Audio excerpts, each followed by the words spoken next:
What is it? The main thing I got from it was like this sense of feeling seen and validated. Well, why does it have to be this way? This book was placed in my hand for this moment. Insightful, learned a lot, wrote some quotes that I'm ready to like paint on my wall. I love this book! That we just kind of pull out some of the big themes that we see and talk about a few different ones. I apologize if most of my contribution has K-pop references. Alternative book title, The Feminine Mystique Part 2. You were really just gay all along. Welcome to Book Club. With Julia! And Victoria! We are two lifelong friends who read a book and talk about it each episode. This is a podcast where we explore new perspectives and we use books as tools for personal and community growth. And this week we're in the same room! We're in the same room. Oh my god! It feels so, it's like, it just like harkens back to the early days of this podcast. Yeah.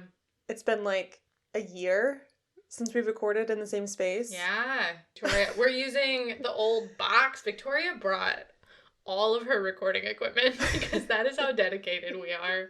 I know.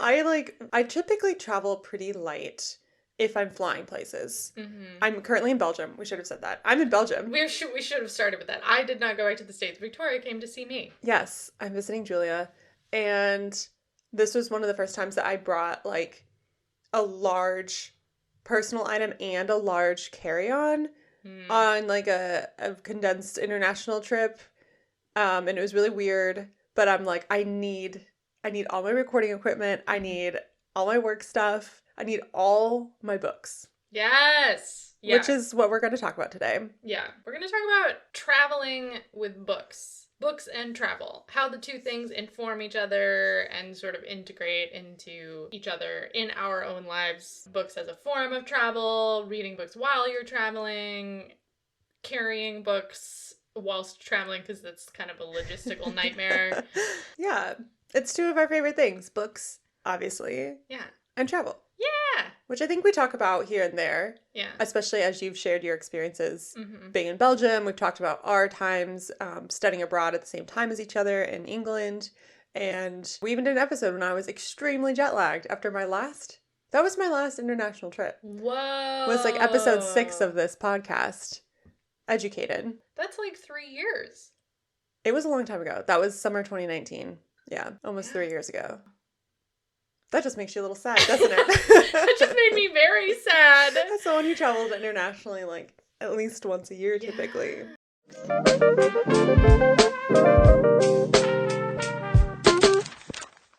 So, first things first, we're in the middle of recording season 10, and so since Victoria was going to be here in person, we organized probably too complicated. The most complicated of book swaps. Where Victoria read books beforehand and brought them with her, and then I read books beforehand and she's now reading them, and we've like swapped, and I need to read some like 1,500 pages like the next 3 weeks. Because I did that to myself. So, what books are you currently traveling with? Yes. So it was odd for me to travel with so many books I'd already read because it felt like counterintuitive to give that much bag space to books that I already read. So I brought Black Sun by Rebecca Roanhorse. I brought The Banks, which is like a collection of comic books. Mm-hmm. And I brought another book which I'm scared to name because I don't know if we're going to do it on the podcast and I don't want to offend anyone who likes it because I'm not liking it right now. And that book was my only book. Oh. The book that shall not be named was the only book that I brought to read during my travels. And I had a layover in Dublin, but my flight out of Chicago was delayed. We were delayed getting off the plane. And then I literally just ran the wrong direction through the airport and missed my connecting flight. Like they were like, oh, they were waiting on you, but it's in the other terminal. You shouldn't have come to this terminal. And I'm like, I'm so sorry. So then I had like an entire day in Dublin, which was delightful in many ways, but also I only had one book that I wasn't that interested in to read. So that's what I traveled with, and a bunch of Trader Joe's snacks for Julia. Yes. Which was also great because it made sure I have room to bring back some like chocolates and stuff for friends and family back in the States. I think as of right now, so this past weekend, our train reads, I was reading Convenience Store Woman, and then this coming weekend, I'm going to be taking The Book of Form and Emptiness on all the trains. Which is a hefty book to be carrying around. It's sizable. It is a sizable tome. What about you? So last weekend I read Ace of Spades while traveling, which I really had a hard time putting down. It was very, very good. And I'm currently reading Unmasking Autism by Dr. Devin Price, which Julie's already read. So that was delightful to return to the original roots of this podcast, which were reading books off of each other's shelves. So it is fun to like pick up your copy that has all your notes in it and be here with you to be able to like talk about it as I'm reading, which we do across continents, but it's a little abbreviated because we're usually messaging about it, or we talk about it briefly before we like dive into like the actual episode that we need to be prepping for. I'll probably bring Convenience Store Women with me this coming weekend as we do our little like train travels, because I've been craving fiction a lot, and I'm enjoying Unmasking Autism. It reads at a fairly steady pace. I just really can't take in more than like a chapter or two in a day. Yeah. And we have lots of books to read for this season, so I can't really let myself be like, oh, I'm just not really in the mood for this book, which is probably also why it felt so difficult traveling here with one book that I was then ultimately not that excited about, because we are these weirdo readers that give ourselves a stringent schedule and timeline of exactly which books we're going to read. And whether we can make this podcast. But I also really like it, which kind of gets into like this next part about like reading while traveling. Ever since I was a kid, have a hard time packing books because I don't know what I'm going to want to read. Yes. And so as a kid, we would go to like my grandparents' house for the weekend, and I would bring like 5 books with me. And even though I was an avid reader, like I'm not going to read 5 books in 2 days. But it's like, well, which one will I want to read? What will I be in the mood for? Whereas for our podcast, now that we sit down and strategize what 10 books we're going to want to read over the next 3 months, I always know what's on the list and what's coming up. And we do like touch base, and that's why we don't always publish to all of our listeners all the books we're going to be reading, because sometimes we change our mind, or maybe we're not in the mood for something, or something else gets really exciting and we have to talk about it. So I like that it gives me that flexible structure of like, I know the books I've already committed to reading to next, and it makes my to read list much less intimidating, because then only like, once every, like when we are in between seasons, or if I've caught up with all the reading from a season, then maybe I'll peruse my list and like pick up another book from the library or the bookstore that I've been wanting to read. But otherwise, it's like one less thing to be concerned about. Yeah. Because I know which books I'm reading next. Structured flexibility. Yeah. There's no punishment if you need to change the structure, but the structure needs to be in place in order to know what to do next. Yeah, because I feel like I would do the same thing.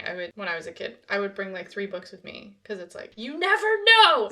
I never want to be in a place and not have a book to read. It's like my worst nightmare. Except I would not even finish one book because I get really car sick. Oh, really? Really car sick. Yeah, I cannot read in the car. And airplanes, kind of depends. Sometimes I'm feeling good and I want to read, and sometimes not so much. My favorite place to read a book of all time, even more than my couch, which I do love my couch, is a train. That's interesting to me that you don't get car sick or you don't get motion sickness on trains. Yeah. But you do in other places. Something about cars, I like have to be able to see the road or I'll feel sick. But with planes, I don't get motion sick on planes. I just feel really dehydrated and gross. Because it's a plane. Because it's a plane. But whereas trains, it's really steady motion, and it's a gentle rocking back and forth, which is like ideal. Like I feel like I'm being cradled to sleep. And they're just like sort of gently rocking me back and forth. So there's a very gentle kind of rumble, but it's not really loud or really strong, and it's very constant motion with more gradual starts and stops, whereas with a car it's a lot of side to side motion, stop and go. But yeah, I love trains. I love sitting on trains. I love reading on trains. We went to Bruges this weekend, and I was reading and I was sitting, the train was like an hour and a half, which was perfect.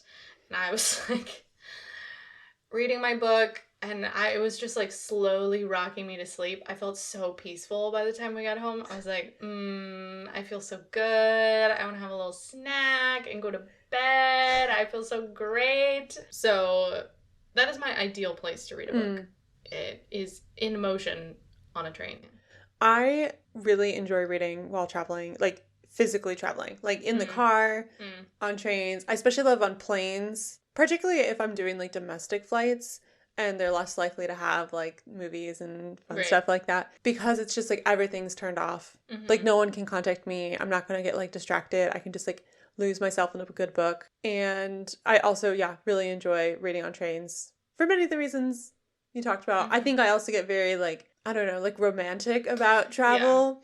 And you're just like, I am an independent woman sitting on this train, reading this book. Intelligence. But like, and same with like writing. I feel like I do more journaling and like poetry writing and just like reflection when I'm traveling. I think because, again, for many reasons, like you're shut out from a lot of the world. When I've traveled internationally in the past, I typically haven't gotten like data plans all the time, or I'll have like really limited ones. So like I'm not on my phone as much, or I'm like literally in such a different time zone that no one's awake when I'm awake. And so it's just like, I don't know, I think I just need that, putting myself in new positions, new places that kind of invite me to be focused on where I'm at and be more present and less distracted. And I think that's maybe one reason why a big reason why I've really enjoyed like being more of a digital nomad in the last like 8 months or so, is that I'm able to allow myself multiple opportunities very in quick succession to be in new places and to be on planes and trains and cars, because I really enjoy getting to like just be with myself or the person I'm traveling with. Yeah. Setting aside time to read does feel like it's like an intentional kind of self-care choice where you're like, like you said, like really only in the present moment, because it's really hard to focus on reading when there are a bunch of other responsibilities and other things that you could be doing or maybe should be doing at the same time. But it's like when you're traveling, what else are you gonna do? Yeah. Like this is dedicated time. That's why like reading while traveling as an activity it's like its own thing that's can be really fun. And I like to plan that into my trips, is like, we're gonna go to a cafe in this location and read, or to a park in this location and read. And I feel like it's an amazing way to experience a place by just being there. And if you have a book in your hand, this is a very British trick. If you have a book in your hand, people don't bother you. They just think, oh, that person's supposed to be there. You don't look like a tourist. You don't look like you're loitering. You don't look like you're out of place. You look like, oh, that person knows what they're doing. They're supposed to be there. They're very comfortable. And it gives you an excuse to like sit somewhere and just experience a new place. That's one of my favorite ways to like get to know a new city, is to just like pick different coffee shop locations and just like plant myself and read a book. Yeah. And when you're traveling, like it can be tiring, and you kind of just, I enjoy breaking up the day of, especially if it's like a day of sightseeing or museums or hiking or something like that, to have that downtime. And now that I'm reflecting on it, I'm like, my favorite people to travel with are also readers. Yeah. Maybe because we have a shared understanding that that's like an important thing, or even just like a very exciting thing to do. Like I have some family members who aren't big readers, and when we travel together, sometimes there's been some like misunderstandings because my time to sit alone and read is also like time to recharge my like self to have more energy to go out and do things, whereas other people that I've traveled with in my family, like they really love just like doing things and being together, and me going off to read on my own feels like, oh no, like why would you go do something else? Like this is what we're doing together. And so I've learned in my like young adult years and now that I just like communicate that up front with people I'm traveling with. Like my mom and I had a wonderful trip in 2019 to England together. And I told her, I'm like, there's going to be a point where I'm going to get really tired and I'm probably just going to ask to be by myself. And like, it's not that I don't want to be with you. I just like need to recharge. So I'll like enjoy the rest of our travels more. And my mom's like, yeah, that's great. I'll bring my book. I'll go do my own thing. And my mom is, I think, more of an extrovert than I am. I don't say I should ask her how she identifies introvert, extrovert. I perceive her as more of an extrovert than me. And so there was one day we were in the Cotswolds and I just like, Mom, this is the time. Please leave. And so we were at this really cute bed and breakfast and I just like laid on the bed by myself and like read my book and just like sat there and like, this is all I needed. And then my mom got to go like explore the grounds of the bed and breakfast and she was like reading up about all the history of the place and talking with people. And it was just like a very great environment to have that too, which was part of the reason I booked that bed and breakfast because I'm like, it looks so cute. My mom will love it. And it's all like quiet and peaceful and I will love it too. One of the things though that often maybe doesn't get talked about as much when you're reading while traveling is that people can see what you're reading. Like reading in public, people are looking at it and making judgments about who you are as a person, and good or bad, you know, it's not necessarily critical. But a couple months ago, I went to see my friend in England and I took the train and I had a couple books with me, but I was reading Red, White, and Royal Blue at the time. I was like rereading it. I was like, this would be like a perfect travel read because it's like not too hard and I don't have to think too hard or whatever. But then a woman sat down next to me who was like very businessy and she was like, you know, clacking away on her computer while she sat there. And she kept like looking over at my book when it was closed and when it was open. And I all of a sudden got very self-conscious and I realized like this book is bright pink, first of all. So it just really stands out. People are like, oh, what's that? You know, it draws the eye.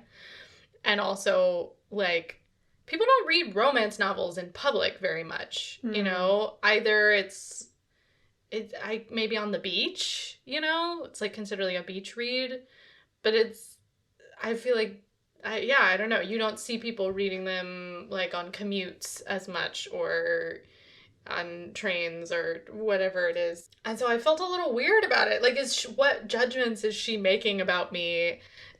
Like, what conception of England does she think I have? Like, what kind of person does she think I am? I don't know. Or is she, like, really into the book and, like, very curious? Yeah. I don't know. But it just, all of a sudden, I was thinking more about being seen reading, whereas the next time I went to England by train, I was reading Elena Ferrante, and I didn't really get any looks, but I had the same thought with myself, and I was like, being seen reading this book, I feel really confident. And I feel very like, look at me, I'm a very well-read, intelligent, international traveler who's getting her master's degree. Like, look at me reading this very important literature. You know, like it just, I mean, I was really enjoying the book. It wasn't like I was reading it for appearances, but I felt more confident being seen reading it. And so that was really interesting to notice about myself because people will have thoughts. People do have thoughts, yeah.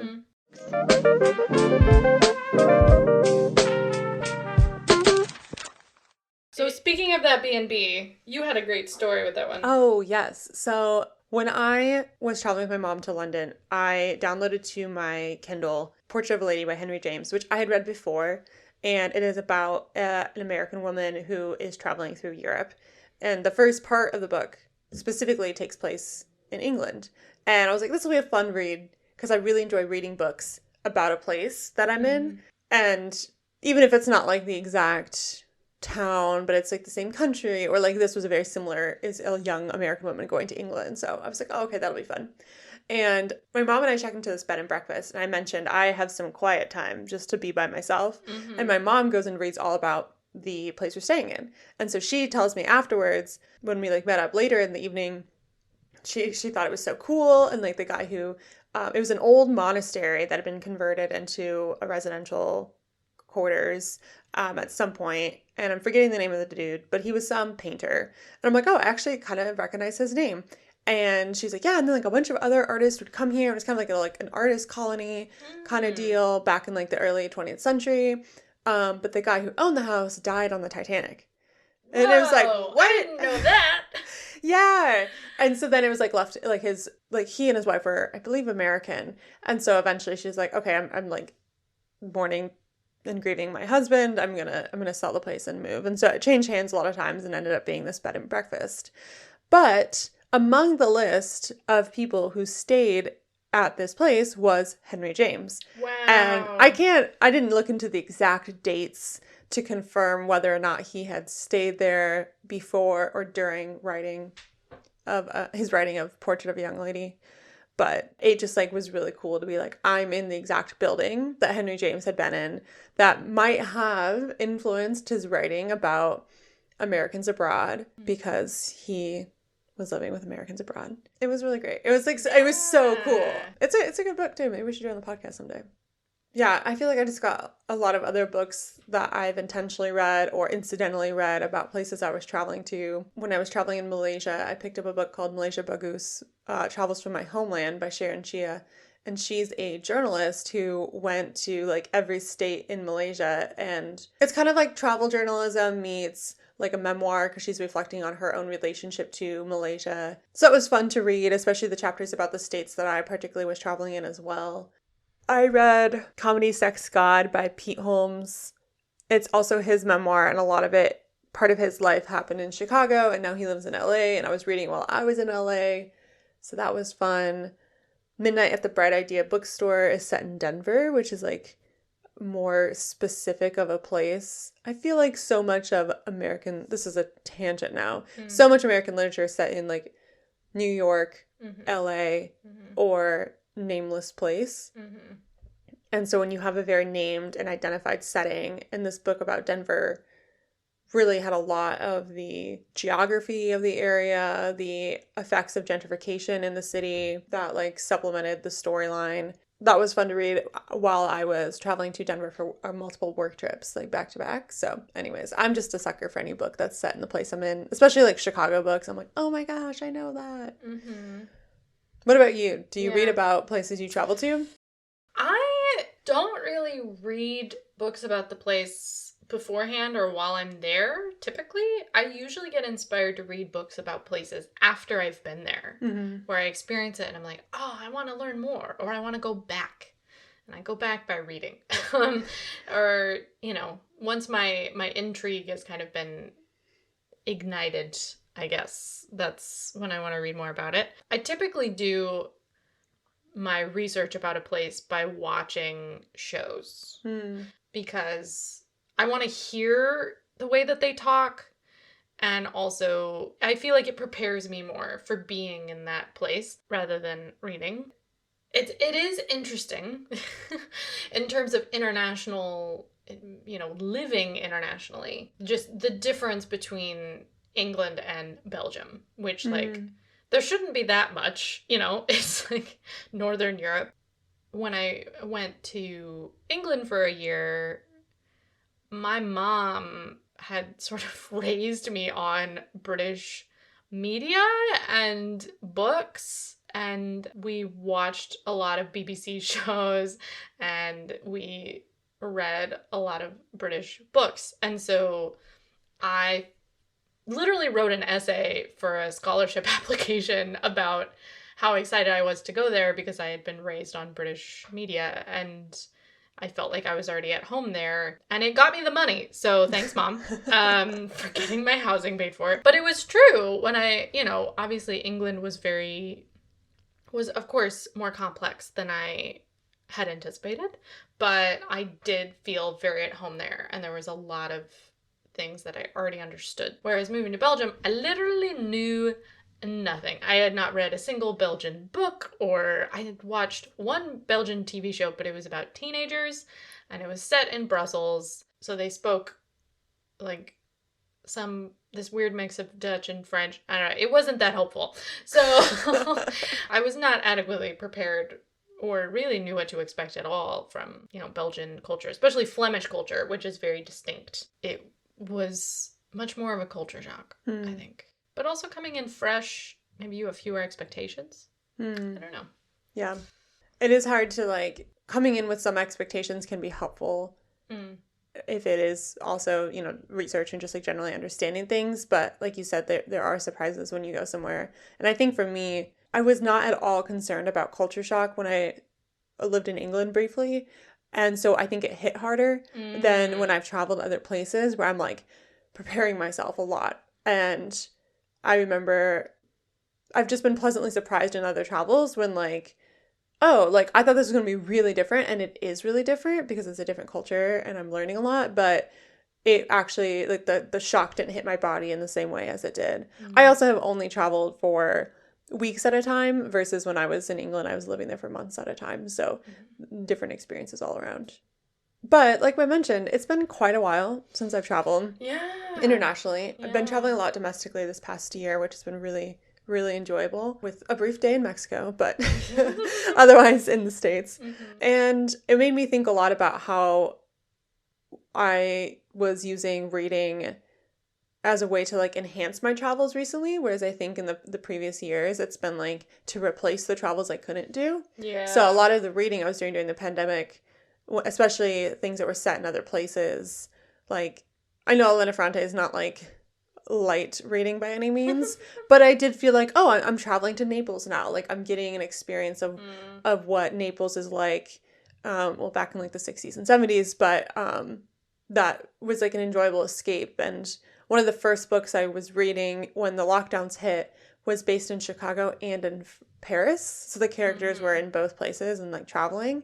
And it was just, like, kind of cathartic to read in a way, because even though it was, like, really sad because I couldn't go anywhere, it was like, oh yeah, remember back a month ago before this started and we could travel places, and just kind of using that as, like, a vicarious means to be like, okay, I can't actually be in Paris right now, but through this book I can kind of have an escape. Yeah. I feel like that's how a lot of book readers who stick with it fall in love with books in the first place, is, like, as an escape. And especially when you're a child and you have no control over where you go. Yeah. And, part of it was, like, being an undiagnosed autistic kid. I thought, oh, it's American culture, I don't fit here. And that is true to some extent. Like, I think autistic people do better in, like, England or Japan. They're just built a little more around, like, social anxiety and introversion. But still, it was nice to escape and travel to somewhere else, by reading books and meeting cool friends who shared my interests, and a place where you can fit in, and yeah, it is very escapist. As much as we're like, we use books to, like, be present in the present moment. I'm like, that's probably not why we started. We're probably like, get me out of here. But yeah, I definitely remember a lot as a kid, and it's still one of my strategies when I can't fall asleep, is I just, like, pretend I'm a character in a book I've been reading recently and just go live in that world in my brain until I fall asleep, which is great until you read some very, like, intense books. Then you're like, don't want to live in that. Nope. But yeah, when I think of escapism too, I immediately think of my, like, Western music history classes I had to take in college. And I had a very brilliant but very dry professor that I just could hardly make it through those classes awake. It was difficult. Music history is very boring. Yeah. Especially when it's being taught in a way that it's like, memorize what this piece sounds like and memorize when it was composed and by who and what musical moment or movement it's part of. And the only reasoning the professor could give us was that it's because musicians should know this, and won't it be great at parties when you can tell people what the song is? And I'm like, that's the only reasoning you can come up with that we should have learned this. That's pretty bad. I think there's a lot of great reasons to learn history, specifically music history. I just cringe at how it was portrayed in this class. But one of the things that I would do to keep myself engaged is I created a travel itinerary through Western Europe that would, so anytime we were talking about a composer or a musical piece that had a connection to a specific city or a setting or a place, I would add it to my travel itinerary. So someday I could spend months in Germany, Austria, France, Poland, the Czech Republic, and just like hit up all these iconic spots. And so that I would just, live vicariously through my music history textbook, but in a very different way than maybe I do through fiction.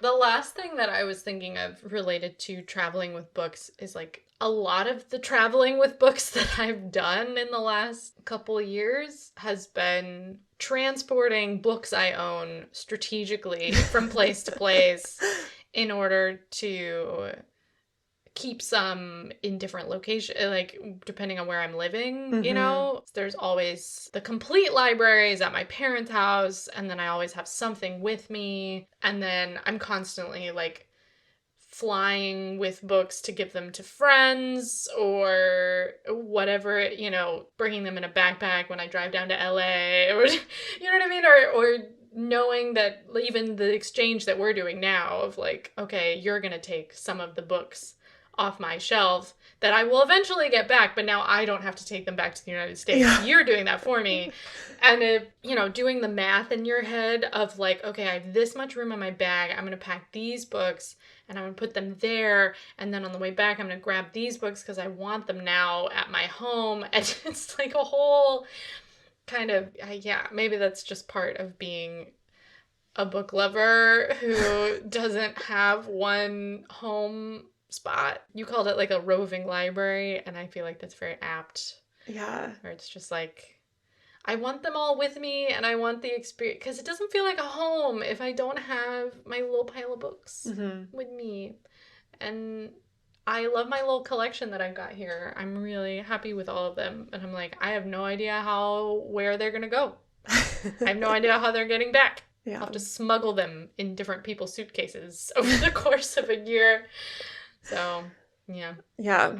You've been traveling a lot with very few books. Yes. I have been trying to embrace my Kindle, my e-reader more. And that was really great too when I had a library card, which I can just set up now again where my partner's family lives. But there are books that I like to read otherwise, and I really like going to bookstores. And like, I picked up Black Sun while I was in Santa Fe at this really cool bookstore, and I'd been wanting to read it, and it was there, and I was like, okay, I'm gonna buy it. And so now it's like a memento, and like that was my souvenir from Santa Fe, was that book and a bookmark I got with it. And so I do have some physical books, and Vern and I in our travels have definitely minimized our possessions, but we've kind of given ourselves a lot of leeway when it comes to purchasing and traveling with books and comic books. And I still try to embrace my like books are meant to be read ethos of not holding on to books just to have them. So I've kind of decided, like when we were leaving LA,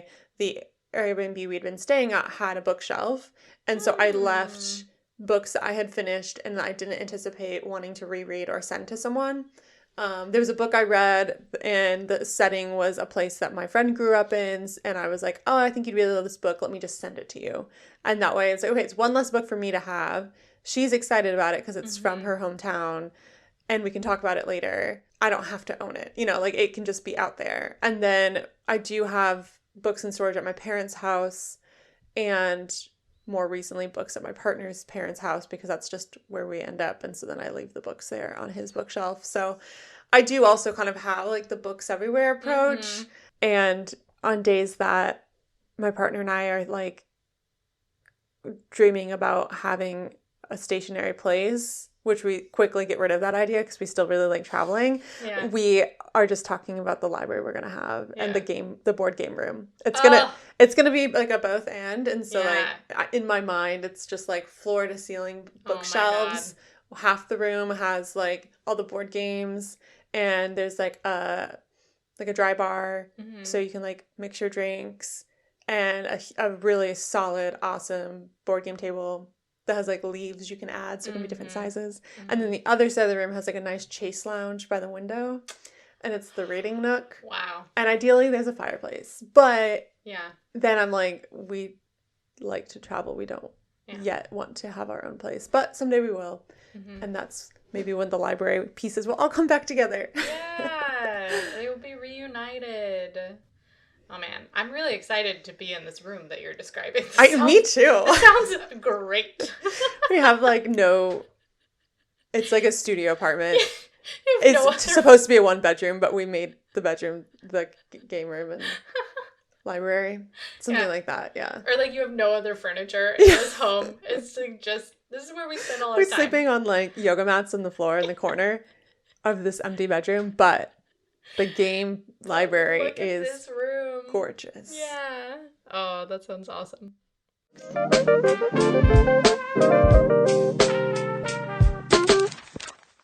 So, what are we going to read today? I need to go review the banks so we can record that episode. But is it still sunny out? It was sunny earlier. It was so sunny earlier, and we were going to go to the park. It looks sunny on this side of the house. Yeah. But so maybe we'll sit outside and read. Mm-hmm. I think we should go to like a cafe though. Yeah. I could use some coffee. Yeah, same. Yeah. Yeah. Go read our massive books that we have to get through. Oh man. This is fun. This is so fun. I'm so excited that we're here. And you're gonna hear one full episode recorded with us together. Mm-hmm. We didn't want to pressure ourselves to do more. No. But that'll be fun. Yeah. So. Because it's also vacation. It's also vacation! All right. Well, we will see you next time, everyone. Happy reading. Bye-bye. Thank you for listening to Book Club with Julia and Victoria. We would love to hear your thoughts on this book or the topic we discussed, so you can share your review and recommendations with us on Instagram at BookClubWithJV, on our website, bookclubwithjv.com, or by leaving a review on Apple Podcasts.